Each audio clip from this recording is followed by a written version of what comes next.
சமீபத்தில் ஒரு வளைகாப்பு ஃபங்க்ஷனுக்கு வந்து போயிருந்தோம். அங்கே கொடுத்த தாம்பூலம் தான் இது. இது ஏன் நான் வந்து காட்டுறேன் அப்படிங்கிறத சொல்கிறேன், ஸ்கிப் பண்ணாமல் பாருங்கள். இந்த தாம்பூலம், வெத்தலைப்பாக்கு, வாழைப்பழம், அதுக்கப்புறம் கண்ணாடி வளையல், மஞ்சள், குங்குமம் இது எல்லாமே கொடுத்தாங்க. அதோடு சேர்த்து பேரிச்சம்பழம், அதுக்கப்புறம் சாத்துக்குடி இதுவும் கொடுத்தாங்க. இது வந்து எதுக்காக அப்படின்னா, நம்ம அரசு வந்து பார்த்திங்கன்னா ஒவ்வொரு மாவட்டத்துலேயும் ஒவ்வொரு வட்டாரத்துலேயும் வந்து பார்த்திங்கன்னா கர்ப்பிணி பெண்களுக்கு வந்து பார்த்திங்கன்னா இலவசமாக வந்து வளைகாப்பு வந்து பண்ணுறாங்க. அதாவது பார்த்திங்கன்னா 100 பேர் 50 பேர் மாதிரி கணக்கு பண்ணி பண்ணுறாங்க. உங்கள் ஊர்லேயும் இது மாதிரி பண்ணுறாங்களா அப்படின்னு நீங்கள் வந்து கமெண்ட் பண்ணுங்கள். இது வந்து எந்த டிபார்ட்மெண்ட்டில் பண்ணுறாங்கன்னு தெரிஞ்சால் அதையும் வந்து கமெண்ட்டில் பண்ணுங்கள். இதை பற்றின லாங் வீடியோ வேணும் அப்படின்னா கண்டிப்பாக வந்து கமெண்ட்டில் சொல்லுங்கள். அதுக்கப்புறம் நான் போடுறேன். ஏன்னா இது எல்லாருக்கும் தேவைப்படுமான்னு தெரியாது. வேணும்னா சொல்லுங்கள், நான் லாங் வீடியோ போடுறேன். இதுக்கு வந்து பார்த்திங்கன்னா ஏன் என்னைய கூப்பிட்டாங்க அப்படின்னா, இந்த டிபார்ட்மெண்ட்டில் நான் வந்து 4 வருஷம் கான்ட்ராக்ட் வேலை ஒர்க் பண்ணியிருக்கேன்.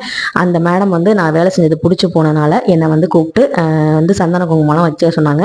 இது வந்து எனக்கு கிடைச்ச, எங்கள் வீட்டுக்காரர் கிடைச்ச பெரிய பாக்கியம். அதை வந்து நான் மிஸ் பண்ணாமல் போயிட்டு சந்தோஷமாக வந்தேன்.